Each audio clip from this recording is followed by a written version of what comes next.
Let your private emotion come to me, everybody. Welcome to the Football Ramble. Big win for Brighton and a late win for Spurs. It's Monday, 18th of September. I'm Marcus Speller. I'm Luke Moore. I'm Andy Brassel. And I'm Pete Donaldson.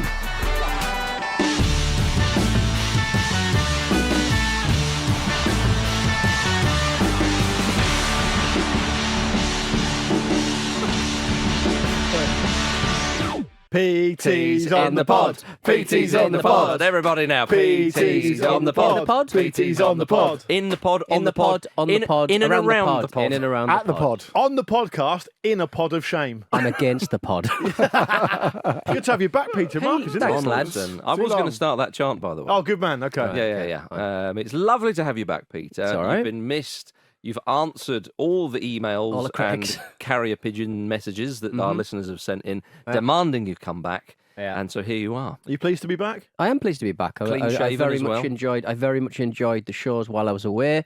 It was kind of tempered slightly because it was an international break, so I didn't mind quite so much. Why did you give us those bad reviews? Yeah. What? Why are you reading that on the screen? I wanted to win the book. Andy, did you not give Pete a book? He did give me a book. Oh, and I'm good, very okay. and a little sneak preview.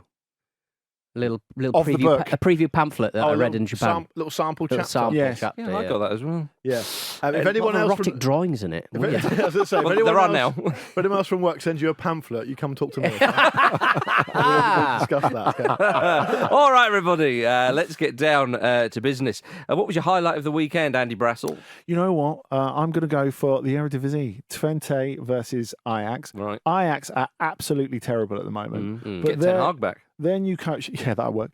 Their new coach, Maurice Staines, who's trying to follow in the footsteps of Ten Hag, he's been very forthright this week. He said, look, we're going to be front foot. We're going to play great football. Not only were they absolutely terrible in the first half, but his 21-year-old son, Sem, scored against him to push him over the edge. no. His own son scored against him. Yeah. Andy, so when- I know what you said in the week, Dad, but have some of that. Wow. Andy, when will he manage Manchester United and when will they sign his son? Yeah.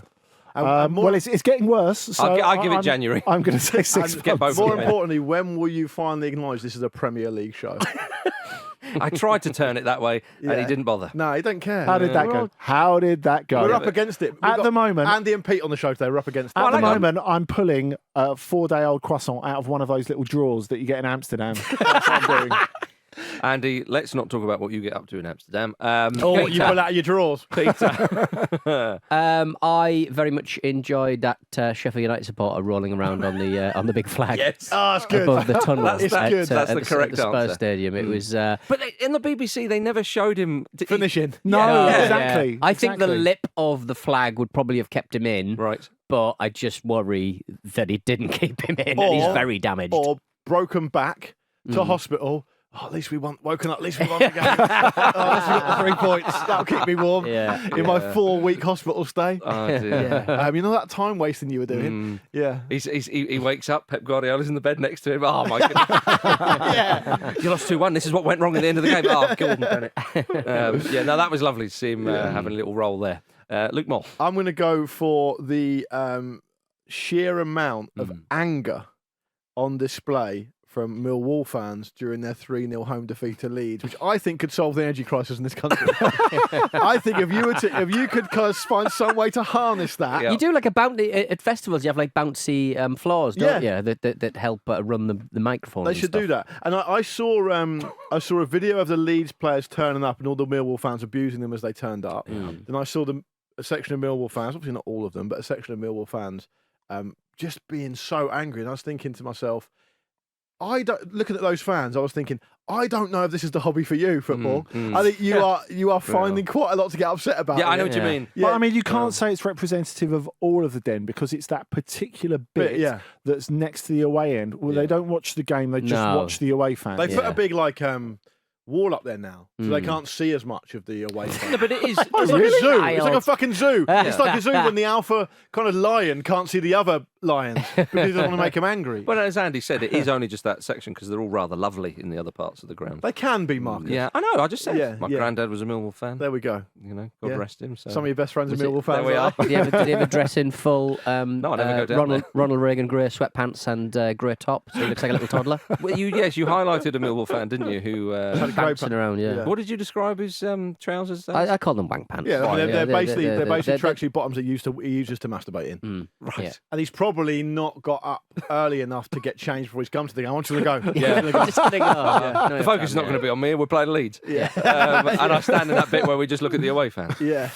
Interesting. Okay. Well, my highlight of the weekend was definitely the fact that there was 44 yellow cards shown in the Premier League on Saturday, which was the most shown in a single day in Prem history. The records just keep tumbling. It's why everybody, apart from a handful of players who've gone to play in Saudi Arabia, want to be here. And it's just glorious Barkley stuff. It is great stuff. It's great to see. How many of them were time wasting? We don't know, do we? It's probably quite a lot of them, yeah. All of them, and yeah, Sheffield United got their fair share. Yeah, they did. But we'll come on to them in a minute because we're going to start with Manchester United 1, Brighton 3. Manchester United have now lost to Brighton for the 4th Premier League match in a row, which is why I predicted this one. I didn't think it was that big a shout. It proved to be. They've lost 3, Manchester United, in their first 5 league games, which was their worst run of results at this stage of the season since 1989. Of course, Alex Ferguson was in charge, and then it worked out okay. Will Ten Hag be given another, 20 years? 20 odd years or 15 years, whatever it is. Todd Bowley's given a 20-year contract. Yeah. But Roberto De Zerbi, the man of the moment, said, while I think Brighton is not becoming a big team, winning at Old Trafford is not a surprise. The quality of the Brighton players is very high. Well, it was a big win, Andy. Yeah, it really was. And they're fantastic to watch, Brighton. It's amazing that Ansu Fati being there is not seen as an absolute bolt from heaven. It's seen as should have scored. It's something quite logical, and also that they're trusted to bring this guy who was given Messi's shirt back to where he should be. It's remarkable. Yeah, and they also did it with quite a few players out. Well, there was 5 or 6 changes since the. So Estupinian, Solly March, and Ciso. Ferguson wasn't fully fit. There's quite a lot of players missing. And I also felt like, and Marcus, you highlighted this on the old WhatsApp over the weekend. It was the second goal, which was just a glorious goal. Pascal Gross, 30 pass move. Yeah, and you just think to yourself, they took the piss. Yeah, like comfortably took the piss. And to go to Old Trafford and to win is great. Always, if you're a team the size of Brighton, it's always going to be great. But to do it in that fashion, it's kind of. I mean, they've had enough to deal with over the last however many years, but it's kind of embarrassing. Well, I think all of those passes, it's the last 3 that are the piss take for Manchester United in that particular goal. Lindelof letting the ball just go straight across, he got sold across his body and stuff. Yeah, Pup, and there were so many players to blame for that particular goal. And the first one, like Welb's running from, him running from super deep, like McTominay was just like, there's no intensity at Manchester United. I do think that they attitude, have no interest in working or doing anything off the ball. Yeah. Well, that attitude, which they seem to deploy quite readily, of someone else will sort it out. I think they've got to drop that. Yeah. I think that's got to go. But oh my goodness. Harry's not playing now. You can't get in the team. I'll tell you something. No. I am going to tell you something. Make the next point. No, we all know what you're going to say. We're not having it. Well, is it the player? Is it the system? They would have got one own goal. I would have got an own goal. Or is it the player's system, which involves putting jorts on to play? We are ready to blame the club for the lack of development of players and all the rest of it. Why is all that suspended with a certain somebody? Is Harry Maguire put a Bella Gutman-style curse on Man United? Is that what you said? Maybe. I don't know. I don't think that's unfair to say. Andy! He's not been put in the best position to succeed. Yeah. You're saying he's not a centre-half? You're right.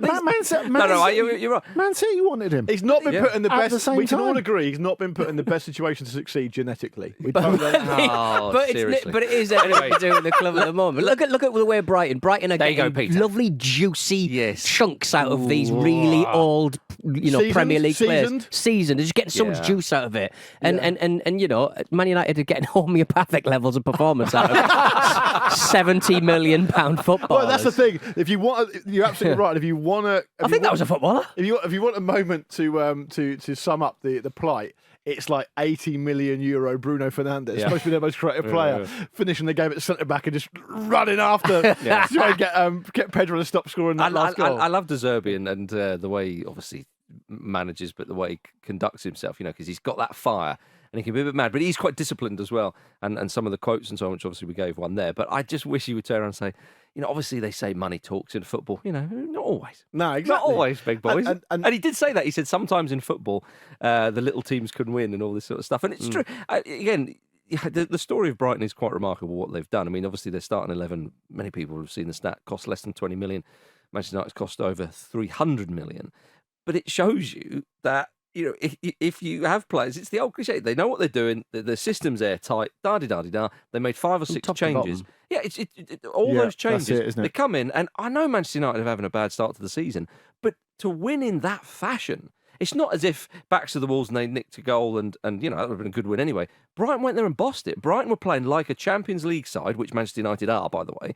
And they played Manchester United as if they were some newly promoted bunch of suckers and were like, welcome to the Premier League. Sort of what stuff. I find interesting is it seems that, like, in retrospect, what Man United are able to do and how they're able to achieve things, it seems to be quite paper thin.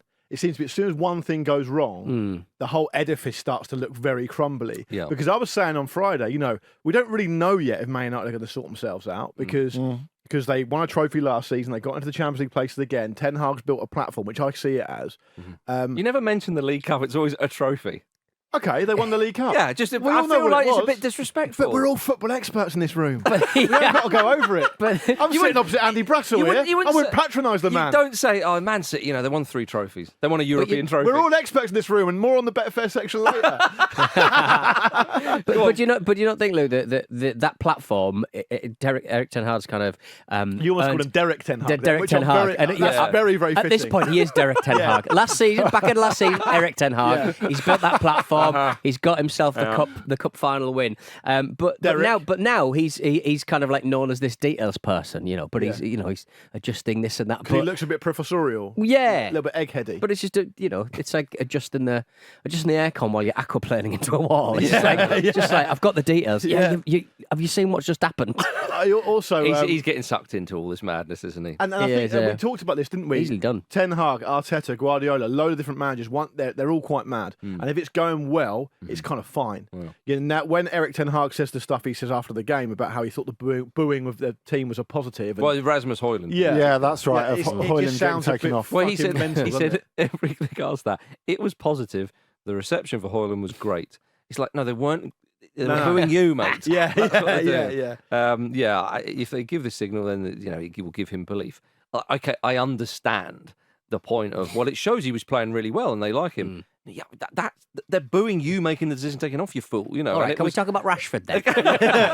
Good news is they're going to Bayern Munich on Wednesday. What I was about to say. Hey, how about that? Hat trick for Harry Kane. And but you'll probably put in a performance and get like a fortuitous draw or something. They won't. Do you not think? Nah. No, nor do I. No. Okay. And when it comes to predictions about games, listen, you want to listen to me, big boy. True enough. Yeah. It's hard for the club to progress. Well, it's hard for the team to progress when the club doesn't progress. That's what we've seen. United are in this weird holding pattern. So almost everything that Ten Hag has been able to do on the pitch and pruning the squad, which is a massive job, by the way, it's not going to happen overnight. And the fact that the club has not moved on and the club has not progressed makes it really, really difficult for him to continue that line, especially when the competition at the top of the Premier League is so good. But that midfield of Manchester United, we highlighted at the start of the season, and there it was again. Brighton pulled it to pieces.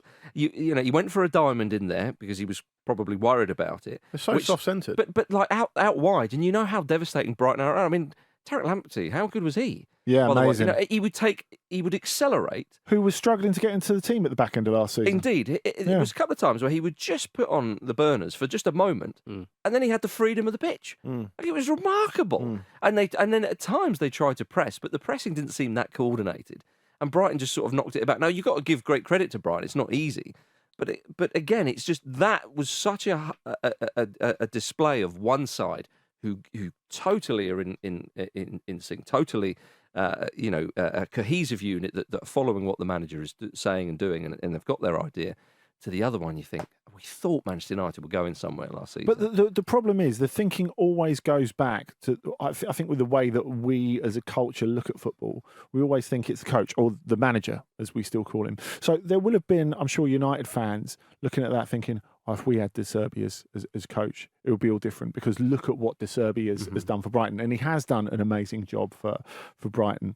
But of course, there's a limit to what you can do at Manchester United because of the institution, because of all the other stuff going on there. So the level of freedom that he gets to implement what he wants at Brighton and to, make the most of players like Lallana and Welbeck, the experienced ones like Pete was saying, as well as the young ones, that he gets to presumably smoke where he wants on the premises, all that sort of things. Those are things that are not possible at Manchester United. So it's not really a fair comparison. As brilliant as the Serbia is doing and as difficult as Ten Hag is finding it at the moment. It's a very different job. On the Man United side, I would just say, you can appraise the first 5 games of the Premier League season from them, and it's been really, really poor. The opening game against Wolves is a robbery. It's like a total robbery. Yeah, it is, yeah. They were beaten. They had some moments against Spurs. At Spurs, I was at that game, but Spurs deserved to win it. They had life and death with Forest, which they come up the right side of. Beaten heavily by Arsenal, and now they've been beaten at home heavily by Brighton. They've got, as we said, they go to Bayern Munich. I'm not saying it will happen, but it's easy to imagine. It's not a big leap of faith, so they could get a batter in there, at Bayern Munich, and then they're away to Burnley next weekend, and that is a big test. If they come off the back of to Wednesday and then next weekend losing both those games, it's trouble. It's trouble. Big trouble. Let's turn our attention to Tottenham Hotspur 2, Sheffield United 1. Quite the finish at the Tottenham Hotspur Stadium. Richarlison, that man, made a difference coming off the bench. Scored just his second Premier League goal for Spurs. He, of course, revealed this week that he's going to seek psychological help following a turbulent time off the pitch, which we spoke about on Friday, and of course he's been in the spotlight for. So fair play to him, coming on, getting a trademark header, and then you saw the reaction of his teammates after the game, where they were kind of top captain him by Son. It was lovely to see that. It really, really You'd was. expect them to be really pleased for him. It's an incredible finish to the game. I think Richarlison's issue is that the expectation versus reality isn't quite there. He's never really been a goal scorer, right? He's not someone who scores huge amounts of goals. And he's not. He did play for Everton for a bit. For a long time, actually.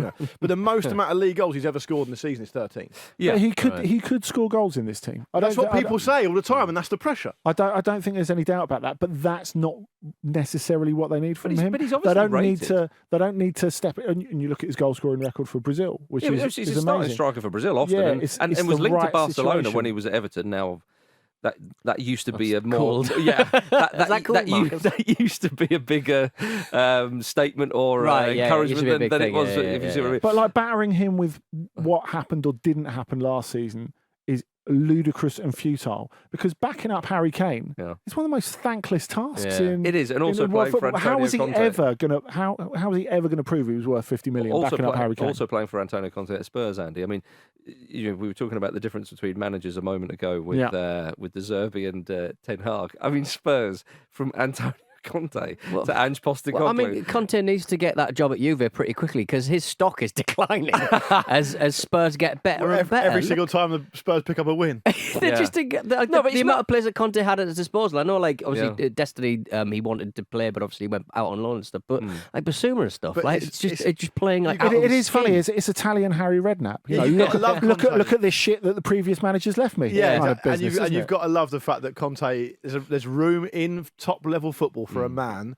who will let his emotions get in the way of everything. It's like a proper, and on this podcast, endless exactly. Probably why I relate to him so much. Proper endless tantrum rather than trying to just do anything about it. I mean, but you say it with every win and all that kind of stuff. Every interview Postecoglou gives as well. He's one of, if not the most likable men in football right now. It's quite incredible. But you just know. The thing is, though, in 6 months' time there'll be a reckoning and something. But of course, everything, the tide will turn. So let's just enjoy. That's why he's saying enjoy the moment. Enjoy the moment, because we've got to enjoy him, because we'll hate him in 6 months' time. What he meant it happened to Klopp. It happened to everybody we like. If you can't enjoy being a Spurs fan in September, when can you enjoy it? Well, to read the full quote, when asked if Spurs fans should temper their expectation, he said, "No, let them go. Let them enjoy it. My role is not to burst people's bubbles. Let them get ahead of themselves. They go through enough pain, mate, so you want them to enjoy." And clearly, it'd be unlikely if they go on to win a league and cup double or something. But they're on for a good season, and I do like that, because like you get so many managers who would say the opposite. No, we need to calm expectations. Just calm down. 40 points. 40 points. They just want 40 points. Exactly. Whereas he's not kind of hyping up, but he's just a bit like, well, why wouldn't you let the fans enjoy these moments? And I do think in this, and the atmosphere looks amazing there. The stadium needed that performance, I think. The stadium needed that drama, I think. They need days like that. They've had that kind of, since the season started, really. They've kind of had situations. I've been there a couple of times this season, and they've had situations where you think, okay, in the past maybe that this would have tripped them up, right? They're difficult periods against Man United, for example, where I think they hit the post or whatever, and Man United had a bit of a moment, and you could almost feel Spurs thinking, "All right, here we go." But every time this passes, every time they move kind of past that, it kind of gets a little bit more positive, and it's an amazing atmosphere all season, really. And the Sheffield United thing is a classic example. It wouldn't be ridiculous to suggest that Spurs could have toiled and toiled. Harmer scores that goal. They're 1-0 down. There's not long left. Fucking hell, what we're going to do now? For them to score in such fashion twice so late on, it's also going to give them an incredible lift. Well, it reminds me a little bit of Arsenal last season, almost like Bournemouth. Obviously, that was much later in the season and so on. Well, I think the North London Union is... no, but they're changing the atmosphere. You're absolutely right. But absolutely right. And there's no European football to bog them down either. Just in microcosm, as I say, I know that the Arsenal-Bournemouth game was later on in the season, and Arsenal were genuine title contenders, and it's rather early at the moment to say with regards to Spurs, even though they're in second and playing very, very well. But it is though, and they've got themselves going. You know, the managers come in. We know that the contrast of last season between with this season has been just this night and day. But fans can sense when there's something happening. They can sense when there's a system there. They can sense when the players are all buying into it. You saw the scenes of celebration afterwards. It gives everyone such a huge lift. And you know, the 8th and 10th minute of injury time. You know, this is a thing now in the Premier League. Latest win ever in the history of the Premier League. Is that right? Yeah. I mean, it's that is here to stay. Much to the anger of Paul Heckingbottom, of course. I didn't really get what Paul Heckingbottom was talking about here. Well, I think what he was suggesting was that he said that we try and play out from the back, but of course, if we're being pressured, we need to kind of work out what Spurs are doing, because then if they're going to pressure us and we're going to start to lose the ball, then maybe we'll play it long. So the goalkeeper's just got to take a moment to kind of steady himself and all that. Yeah, I'll tell you what. Which he was passionately saying that he was saying that in the first half and at half time when they were 1-0 up and so on. Whereas I think the referee, or was it the referee or the fourth official? One of the officials turned around and basically said, well, if you're worried about that, he claims that one of the officials turned around and said, well, if you're worried about all that, then why don't you just play it long? And that's what really got him going, because he said they're trying to dictate how we play football. Yeah, he did, didn't he? Which is an interesting interpretation, but he was fuming. I mean, what I found funny was, obviously they do interviews after the game. They'll do BBC, and then they'll do a number of other outlets, and obviously the press conference and so on. Yeah. In every interview I saw, he doubled down on every one, didn't he? He seems to have read the same script with the same amount of anger throughout. But he was saying they're a joke. They don't know the game. They shouldn't be running it, and so on. These are very strong comments. Yeah, he said we work all week on how we want to play, and the referees are dictating to us how we play the game. It can't happen, but it is happening. Yeah, but very, very strong criticism. I mean, would he get punished for that or something? Who knows? Well, probably. But if I was him, I would be more annoyed that my team had gone without conceding a goal at a very good Spurs side for 98 minutes and then letting a header off a corner. Yeah. That's what I'd be annoyed about. I mean, Sheffield United, though, I don't... You see, Luton obviously bottom, and Luton look like they're really going to struggle on the evidence we've been given so far. They're not a million miles away. When you look at the late goals have done Sheffield United. Well, to move on to Sheffield United, compare them to, say, Luton, the other promoted side. Yeah, Sheffield United, very good performance against Manchester City, unlucky to lose that late goal. Again, the same with Spurs here. Late one at Forest. At Forest as well. Yeah. So they could have won the Everton game as well, by the way. Yeah, exactly. Yeah. So I think there is something there. I think they will struggle just because, you think of the quality in the Premier League and perhaps they've not got a huge amount of strength and depth. Ollie McBurney's made that a little bit more difficult. But again, though, that was an interesting one because Heckingbottom said, he just said, he's pulling my shirt, And that's where the referee seems to be like, you're talking back, I'm not having any of this. Was very, very quick to give him that second yellow. I feel like there might have been quite a few more swear words in it than that, though. Maybe. It is Ollie McBurney after all. He claims no. I think what would be interesting here is, I think when you look at other nations where the referee comes out and explains their side of it, that to me would be really useful. I know some people. I can't be bothered with that, Andy. We've talked about because it won't satisfy anybody. That's why. It'll just be like, oh well, he says that, but obviously he didn't. I just no. People are going to believe what they want to believe. It doesn't mean you shouldn't do the right thing, does it? And that is the right thing. Yeah. The problem with that is that they are mic'd up and it is recorded. And we know that because we've had TV programs where they talk about it, right? I think, obviously, this is, a perfectly reasonable viewpoint. A lot of people would share it. They're not infallible referees. Yeah. So if a referee has made a mistake and it's recorded and it's exposed to everyone, it's going to undermine, arguably, fatally, the whole process. So they can't actually do it unless they bring out stuff. But is that a result of the culture we are? And doesn't something need to be done to change that culture? You want to change the culture of football fans? If a referee, no, the culture of how referees are treated and making them more human is a positive step towards that. They've got to make themselves more human, haven't they, first? To be able to say, I made a mistake, and to own that, that's part of it. That's part of it. No one's expecting, no one sane is expecting referees to never make mistakes. They've done that on TV already with Howard Webb and little Mickey Owen. Yeah, but I just think we need more of it. We need more data. We need more kind of humanity. Would you like to see one programme for every game? I want to see a referee knows that he's mic'd up. I want to hear him talk about his day. I want to hear him beatboxing, showing just give us a little bit of X Factor pizzazz in between decisions. He has sent my player off there at a key moment, but his beatboxing's not that bad. So. He sang "Keep Bleeding" so well. Let's have a Big Brother house with all the referees in. Yes, something like that. Mickey Dean's in the diary room. He's saying "fuck all" again. Why is he on telly? Oh, dearie me. Well, yes. Let's end the half with this. Did you see Jamie Vardy was filmed mugging off Spurs fans while introducing Vernon Kay on stage at Radio 2's Party in the Park this weekend in Leicester? Yeah, why was he focusing on... I did see it, and I wondered why he was focusing on Spurs fans. My only assumption here is that it was when Sheffield United were 1-0 up.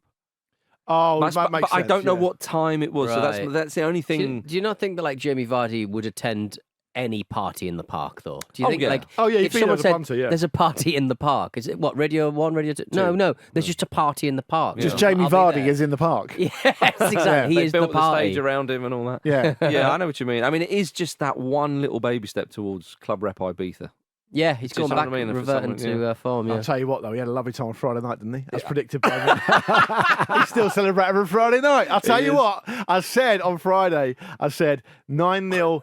Southampton 0, Leicester 9. It's happened before. Did you see that Leicester scored within 20 seconds? When he scored, I thought... I couldn't believe my luck. I could not, but I thought, it's on. Still a route, though, isn't it? 4-1, I'll take that all day long. I'll take that all day long. Yeah. But we should say, Vardy said, where are the Spurs fans?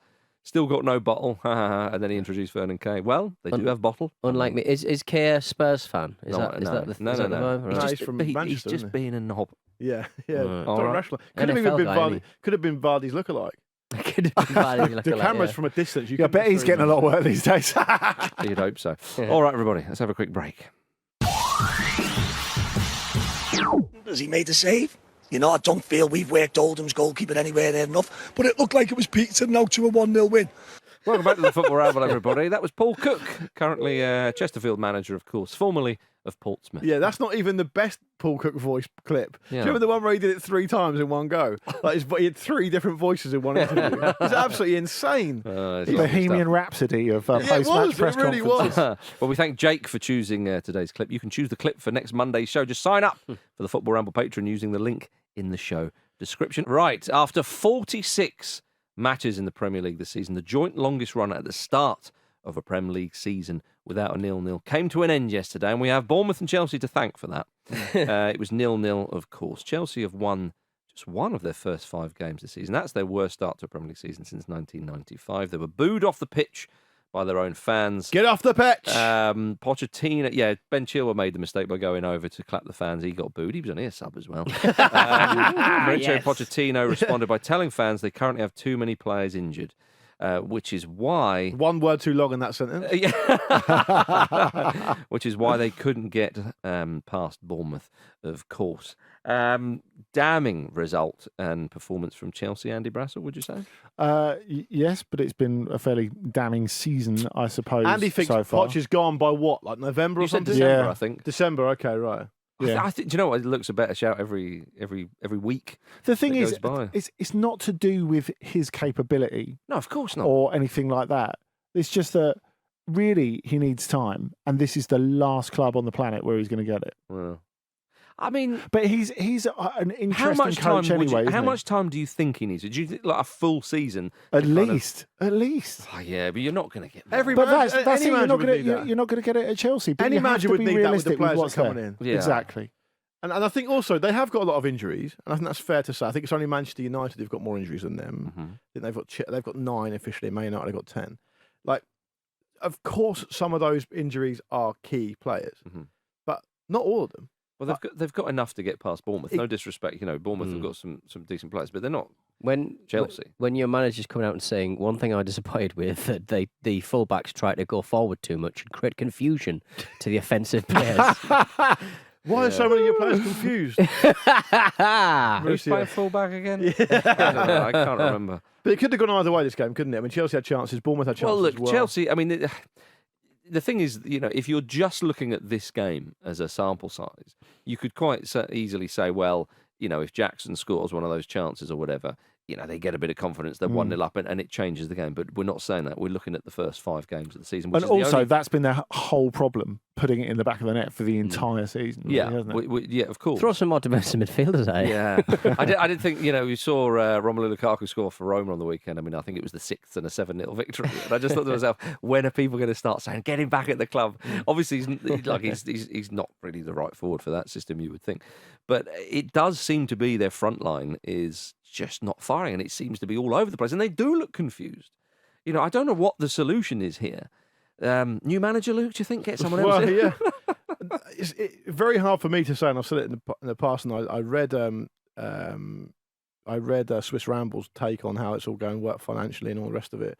And, it's a load of it stuff is kind of stuff I don't really fully financially understand, but it does seem like the stakes are pretty high, and they have to get this right, because if they don't get it right, players are, they're not going to be able to bring the money back in. They're not going to get into where they need to be. It seems to me like really difficult to get your head around how they're going to pull this off under Bowley if they're not in the Champions League next season. They must, and they're not going to be. They must need the Champions League money, right? And every single week that goes past now, because the standards are so high, you're going to argue really there's probably only 3 of those 5 spots available to them. More guaranteed games in the Champions League next season as well. Yes, they need it. Makes it more. And at the moment, they're bounty. playing like a bunch of strangers. Yeah. I've never known a team. Sometimes this is phenomenal in football. It's quite intangible, but you sometimes see a bunch of a team buying a bunch of players, spend a load of money, and you still think they look way short. Still, they look way short.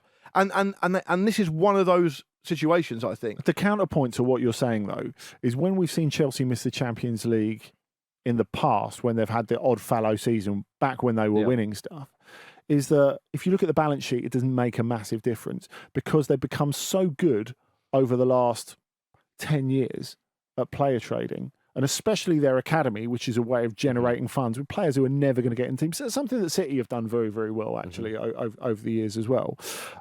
It's sort of offset that. And, of course, the Premier League TV money is the real golden goose. But, of course, we're talking about creating a culture where there's no real prospect of them being able to do anything for quite a long time. And, of course, the sums of money are so vast, so huge. And when we're talking about them being so good at trading players, we're talking about the previous regime at Chelsea rather than this one. We can only really go off what Todd Bowley's done so far, which is just mad. Scattergun really. Opportunistic craziness. Yeah, exactly. And you see that the sort of players that that it was clear that the club wanted to get rid of, Poch's almost statement sort of going, right, he's going to be a stalwart, he's going to get a captaincy, he's going to you can tell that there's already like a lot of crap behind the scenes that they didn't need. I mean, Chelsea obviously drawing, it wasn't great.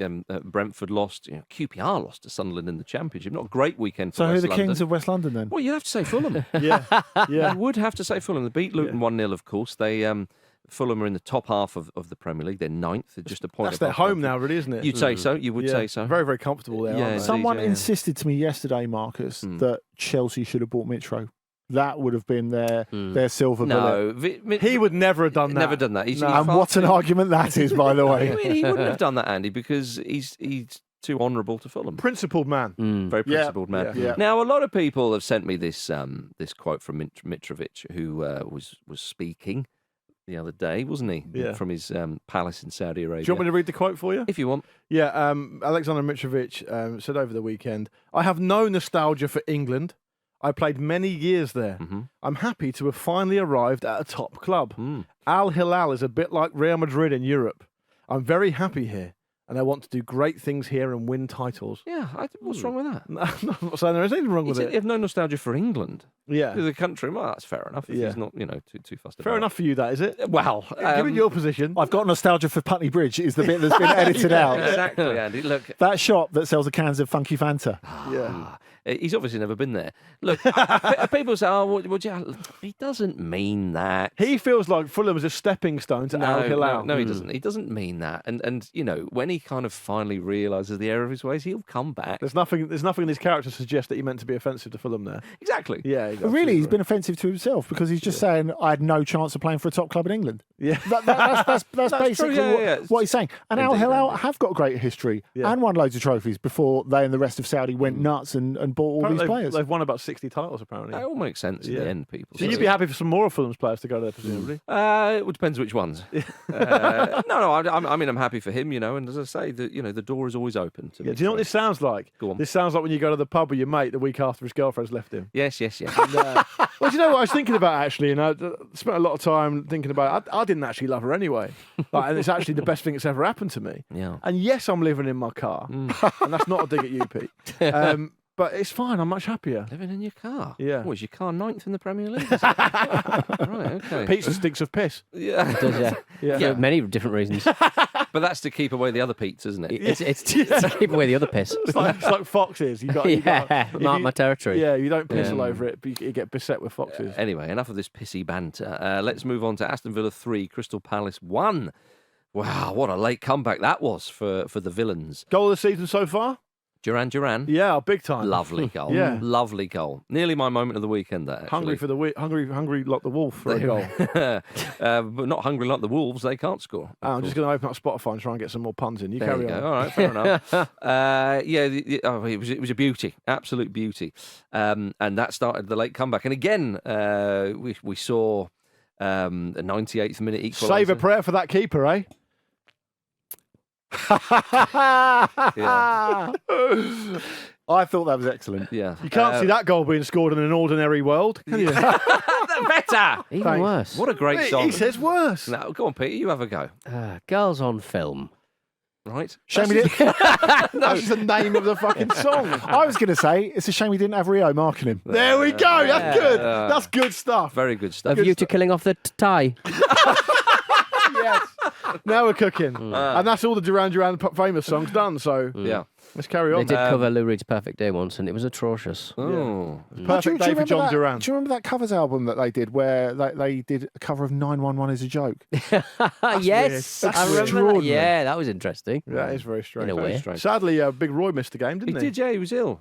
Yeah. Which we don't like to hear. It's a bad mouse.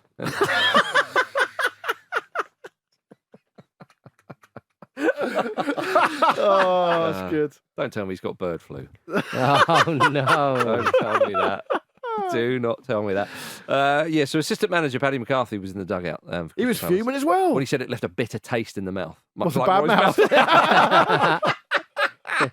mouth? It would do, I suppose. The penalty incident, of course, was the big talking point in this game. Douglas Luiz dispatched it after Ollie Watkins was fouled, according I to thought the it was a referee. foul. Yeah, I thought it was a pen. Well, so the referee gave the penalty, didn't he? Mm-hmm. And then he went to check, Yeah. and then he went, no, I think, but McCarthy, I think it was McCarthy who said, well, it took them 5 minutes to talk about the decision. That tells you all you need to know. And I thought, well, had they have overturned the decision and given a penalty, so if That's he'd a not fair given, comment, that would have been a fair comment. And I thought to myself, well, I understand that is a bit frustrating with 5 minutes and you stick to your original decision, but if the referee thinks it's a foul and then you've talked about it for ages and then you think, actually, that's right, surely justice has been done. Exactly. Isn't it doing Palace a professional courtesy by saying this could decide the game, so Yeah. I'm going to make sure Yeah. I'm absolutely right? Yeah. Well, I think that's fine. Yeah. Either that or he's just pissed off that the decision went against him. Yeah, Of props. course he is. And Yeah. I That think, as well.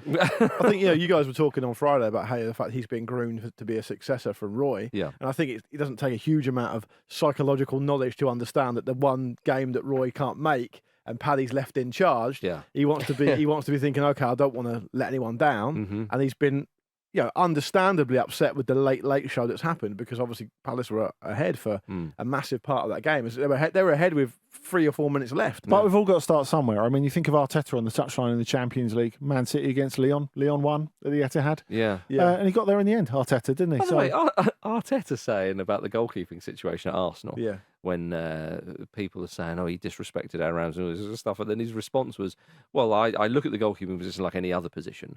Which is an interesting one. I mean, that would be quite a new take. And then he said, I've even thought about changing goalkeepers during the games. Yeah, it's gone too far. That is... Yeah. You've gone too far. We need to play long now. Right, I'll bring on the... Trying to out-Pep. Yeah, that really is... Honestly, I do think... the 57th minute, bring on, just... We don't need to relitigate this, but I do think it was odd how the football community at large reacted to him signing, just having the temerity to sign another goalkeeper. It's like... He can sign one if he wants. Like the guy wanted to come. He's a good goalkeeper. He's arguably better than Ramsdale. Arguably, the stats would definitely play that out. It's not the worst idea in the world, is it? It isn't. It's not disrespectful to. No one says that when someone signs another midfielder. Yeah. Well, that's disrespectful to Conor Gallagher. Indeed. When you get to the 6th midfielder, I mean, maybe that's different. But speaking of goalkeepers, though, old Emi Martinez a little slip, didn't he? Before Edouard said thank you very much. He did. Can happen. Yeah, but Edouard, he started the season very, very well, scoring goals. You mentioned that you actually in another amazing bit of premonition, Marcus, you actually singled him out last week as well. Well, I've just sort of mentioned the start he's made. Yeah, he's a real sharpshooter. That's for sure. Well, and look, on another day, Palace, obviously they hold firm and get at least a point there. So it's an annoying result for them. It's certainly not a damning one, you would say. But it's an important win for Villa, who've had a mixed bag of a start to the season. Of course, humbled by Newcastle on the first day, beaten by Liverpool sort of fairly convincingly. But they've got another win. They've got 9 points. They're up in 7th. And I think we're all intrigued how well they'll do this season. Yeah, I mean, they've got lots of exciting players. I thought Zaniolo was pretty good in this. Moussa Diaby, who amusingly is called by children because they don't remember Abu Diaby. Yeah. He's referred to as the baby rather than Diaby, which I find quite amusing. He was good again. You got a full shift out of him. I think it's interesting that you see players now come from the Bundesliga and they've got the physical capacity, because it's so harem-scarum, just all over the place, to last the full 90 minutes pretty quickly, so especially from the get-go. Yeah, I remember you saying a while ago that the French league is a good... it gives you good preparation for the Premier League. It's a bit more physical. I would stick by that. Do you think then the Bundesliga would be another one as well? Yeah, I think the way the Bundesliga has evolved in terms of tempo rather than physicality, I think is the thing to look at. Whereas in France, I'm just not always convinced there's a quality there at the moment. Gentlemen, let's finish with a story from Spain, which happened on the weekend. Las Palmas lost 1-0 away to Sevilla last night. Sergio Ramos back in the Sevilla colours. Nice to see. Wonderful to see. Wonderful to see. Clean sheet as well. Thank you very much. Now, Las Palmas, they didn't have the ideal preparation for the game that they would have wanted, of course, because 15 of their players missed the flight to Seville because the players went to get a quick coffee in the airport, but then went in the wrong direction and missed the departure time. 15 of the buggers. Okay, big Pete Dawson energy, that. Well, that's it is, but also there's 15 of them. That's an instant queue, isn't it? Yeah. They've made their own queue there, haven't they? Indeed. Yeah. I like that they've said no, we're a unit. I got my coffee ages ago, but the geezer number 14 in the queue, we've got to wait for all of them. Do they have a big sort of line and you pass the coffee to the back. end? Yeah. Yeah. This should be a rule. Espressos only, no syrup. Yes. Yeah. I think basically they've stopped for a cake. Yes, that's what's happening. There's absolutely no excuse, though, because this is not... It can't be a huge airport where they're flying from, okay? There's 50, as I say, if it was like 2 reserve team players or a couple of youth players or something, 15 of them. It was 2 physios as well. 2 physios as well. So they're just saying to them they can't run. Yeah. No, they got to walk. But again, though, they took a wrong direction. They're not inconspicuous. No. They've all got the club tracksuits on or whatever. Why has nobody gone, they're not on the flight? Well, we got to fly. We've got to leave them here. Presumably all of their, if they checked any luggage in, that's ended up wherever they were supposed to be going. They sent a plane for them anyway. They sent another plane for them to catch so they could catch up. Plane, well, if you think, Danny Kelly pointed out to me that if you were on a plane and, there's one person that goes, if you're a Mr. Luke Moore, please identify yourself. You picked me up. If Dawson's sat next to you.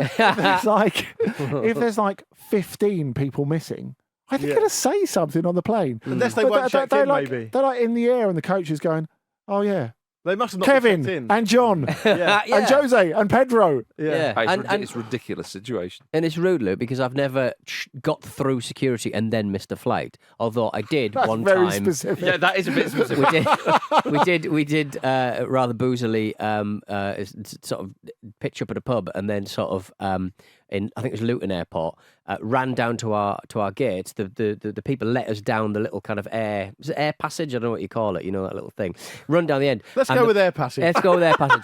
And Did you fall off the end of the plane gone? the door was open, and we just ran, and there was no plane there, and the pilot looked at us, then just like sort of taxied back into the thing and let us on. You're joking? Yeah, Really? Amazing. Yeah. I thought he was going to say he gave you the wanker side. Yeah. Also, you unpick that story. Yeah. I've never once missed a flight when I've got through security. Yeah. You basically cut off about 90% of the process. Hey, I tell you what. To be fair, I was supposed to be. I bought a ticket to Serbia about a couple of months ago because I wanted to go to Serbia, and I got the wrong return flight, and my return flight left yesterday, and I kept on getting messages going, "You've not checked in for your flight from Serbia to Heathrow." There's probably a lot of people sat on a plane now. Waiting for And, you. yes, Where's It's Mr. the same Dawson? pilot. Yeah. I'm not going anywhere. That's my policy. He's just gone for cortado and a cake. Oh, I lovely. used to listen to him on Absolute Radio. I'm going nowhere. People who listen to this show will not believe for 1 second that you're good at airports. Well, I am. I'm excellent. I've never missed a flight. I've never missed a flight. The only flight I've ever No. missed Remember your little caveat. was I forgot my passport. So that's one flight. You're saying that like it was someone else's fault. I've never missed a flight. The only flight I've missed. There we are, everybody. Thank you very much for listening to the Football Ramble, part of the Acast Creator Network. We're back on Wednesday, of course. Follow us on Twitter, TikTok, Instagram, and YouTube at Football Ramble. Don't forget to subscribe on your podcast app. Oh, yeah, and don't forget also to the Patreon. I'm going to re-up the Patreon. Go on then. Patreon.com/Football Ramble. As you heard, our friend Jake chose today's clip. That's one of the benefits you can have if you're a Patreon subscriber. Choose a clip for the show, but you can also get on Discord. You can also get ad-free shows too. The Discord, by the way, is great. It's popping off lots of great chat on there. I personally very much enjoy being on the Discord. Yeah. I would say there's more great chat and content on our Discord than on X. No, on here. Well, I wouldn't say that. No, there's some good stuff on X. You've embarrassed yourself there, actually. There is. Yeah. But I'm saying there's even better stuff on the Discord. I agree. Yeah. Let's all agree that which we now call Y. they're both good. Is the Musketeer an administrator? No, he's not. He's certainly not an administrator of our Discord. No, No way. We wouldn't let him do Well, that. if people pay $7 a month, will that happen? He's Can got you enough commit to money. He's got enough money for us to change our policy, but it needs to be very, very high. Okay. Okay. Because everyone has their price. All right. Thank you, Luke Moore. Thank you. Thank you, Pete Donaldson. Farewell. Thank you, Andy Bradfield. Thank you, everybody. See you soon. Cheers for watching another fantastic clip from the Football Ramble podcast. Make sure you click like on this video and subscribe to the channel, which means you will not miss a single upload.